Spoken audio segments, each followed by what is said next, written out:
been 6 years since Nicki Minaj and Meek Mill broke up, but the drama in the relationship is far from over because Nicki is now exposing Meek Mill for being violent and hitting her throughout their 2-year relationship. And y'all are not going to believe the wild secrets that she is now exposing about Meek Mill. Did he really spit on her? What in the... Okay, so am I the only one that felt like Nicki Minaj and Meek Mill were the most random couple ever? They started dating in 2015, and even though they were both rappers and ran in the same circles, I don't think anybody really thought that they could end up in a relationship. That's exactly what happened though. For a while, things were great between them, and he even went on tour with her as her opening act for the North American leg of her Pink Print tour. They dated for about 2 years or so until things got really bad between them, and eventually they broke up. Now, at this time, we didn't exactly know why they broke up, but there were suspicions that the relationship got super nasty, especially toward the end because they would often throw shade at each other on social media. But things started to get interesting when Nicki posted a snippet from her docuseries, Queen the Documentary, which was going to stream on HBO Max.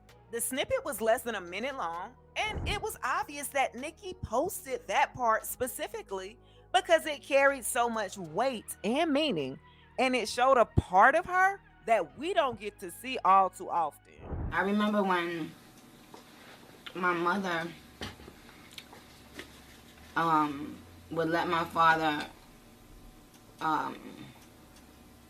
be violent with her, and she always brings up the story. As a little girl, I would stand in front of my mother and go like this.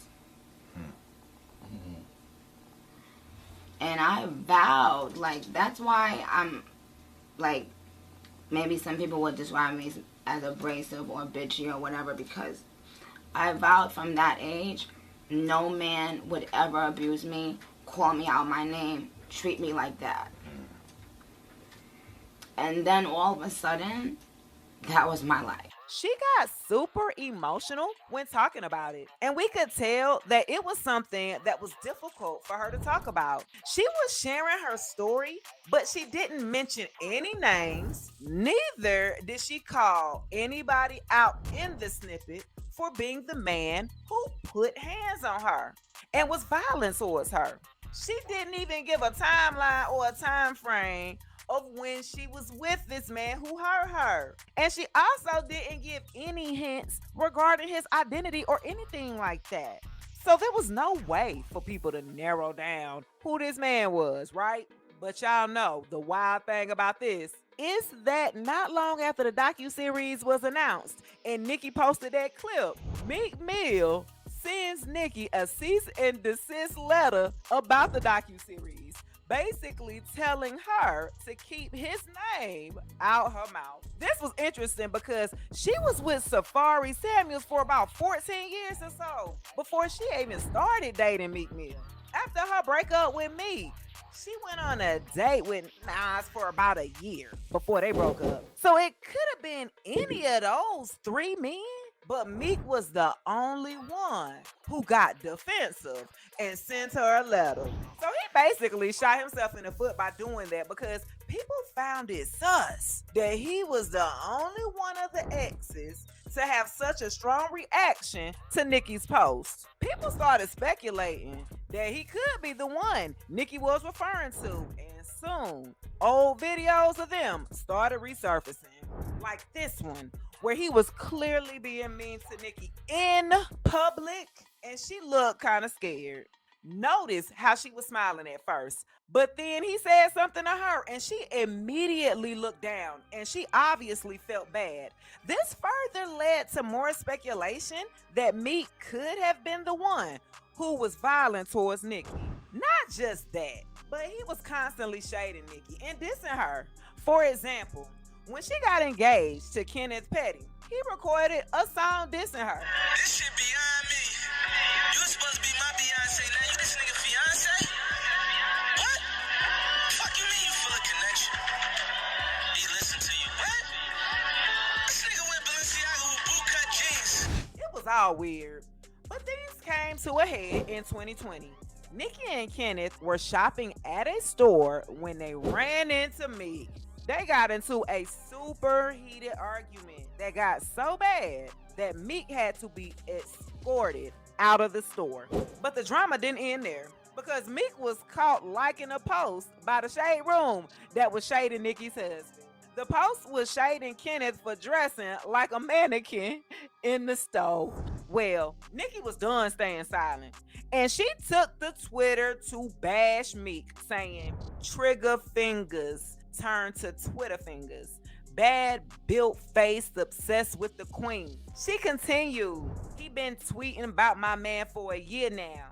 Talking about he went to my page to see him, but he was blocked. Dude, move on. I know your woman embarrassed. Crap yourself in that store when you got presto." She also shaded him on her Instagram story saying, "You a clown, you do it for likes. Twitter fingers beat women scared of men." When she said this, she was basically accusing me of being the man who had beaten on her when they were together. But then Meek Mill fired back at her. He said, "The only way you can try to kill my career is to say I beat women. Talk about your brother convicted and you been new and paid for his lawyer. Your little brother touched that girl too. You know I know. You want me to crash with your boyfriend? And I won't."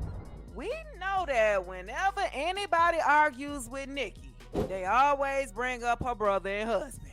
And there's convictions. It's always the go to clap back against her. So it's not surprising that Meek went there. He continued though. "You said you was willing to crash your man because you was losing now, and everybody in the industry know you a bad person. You been knew your brother was that girl. That's why I got away from you." But Nicki was not going down without a fight. And she hit back saying, "You beat your own sister and taped it. Spit on her and taped it. Kicked me in front of your mother and sent her to the hospital. Sucking Drake's D made you feel tough again. Move on." Imagine talking about an alleged of a child to hurt someone who wasn't involved just so people can dislike me. You can never stand on your own.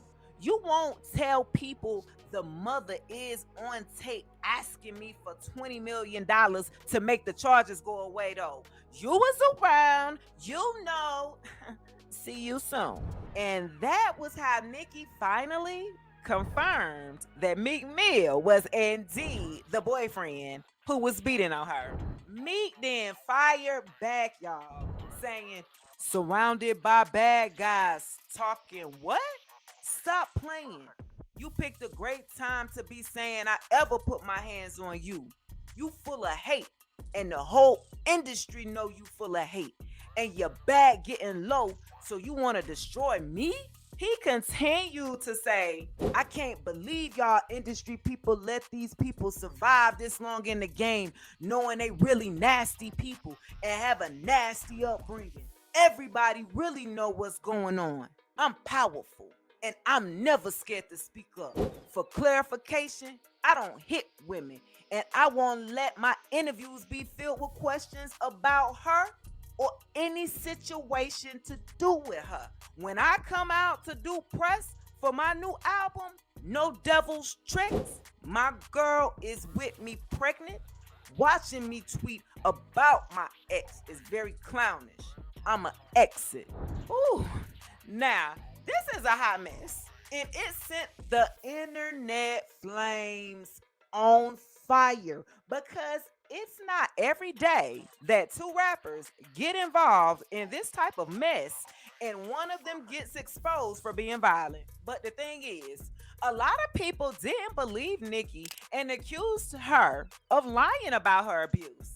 Unfortunately, this sort of thing is very common when women speak up about being victims and they get shamed for it and people don't believe them, especially if they don't speak up immediately. We We have seen it happen so many times. And we recently watched it happen with Megan Thee Stallion. When people didn't believe that she had been shot by Tory Lanez, even though she had bullet fragments in her leg. Even after Tory was found guilty in court, people were still accusing Megan of lying. So yeah, it's not uncommon for women not to be believed. There were comments dragging Nicki, saying things like, "Do y'all honestly think if Meek was really a Nicki, she would have waited this long to speak on it? She could have been ended his career. Stop lying, cause a nigga hit me today or tomorrow. My folks going to hear about that shit. Ain't nothing." And Nicki lying. Meek ain't lay a finger on her. She been losing her mind ever since Cardi then took the throne. On the flip side, she also has been getting support from people who left comments saying, "Y'all be telling women to speak up about a in a relationship, but because it's Nicki, she is to shut up and move on." Meek put her in a harmful situation, and all y'all could think about is she lying? She want to bring down his career? And crazy how people are only believing that Meek is saying, but meanwhile, Nicki's talking about getting abused. Even she spoke on this before, but she's the one lying? Shaking my head. Y'all really don't care about black women. This was a hot mess, but hey, at least Nicki spoke her truth and stood by it. We might not agree with everything Nicki does and the people she associates with, but nobody deserves to be a victim, especially not after witnessing it as a child. But at least she's in a better place now, and she has moved on from that messy situation with Meek. And speaking of messy, y'all need to check out the messy drama in this next video.